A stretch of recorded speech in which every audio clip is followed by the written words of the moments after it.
Ladies and gents, here we got this turd. It was one of the projects for the YouTube channel here, guys. So here's the thing. I got many little toys and projects that I need to finish, but there's not enough time in the day. But there's one thing that you guys could do. If you guys give it a thumbs up, a like, or a comment on this video, it's gonna disrupt the YouTube algorithm. Therefore, it's gonna help me finish this thing a lot sooner. So I'm trying to balance everything out, guys. And I take things one day at a time.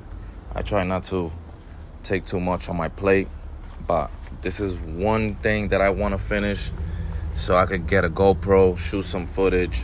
Hopefully I don't hurt myself in the process, but that'll be for you guys to watch. So smash the like button to disrupt the YouTube algorithm.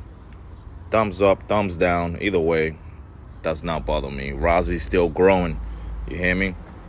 But anyways, guys, and money talks. I mean, I know you wheelie boys out there, bike life, if you guys want to buy it, whatever. Money talks, I'll sell this thing. I'll put it into somebody else's hands if they could do better things with it. Because right now, it's a garage queen or turd. I don't know. What do you guys think? Let me know.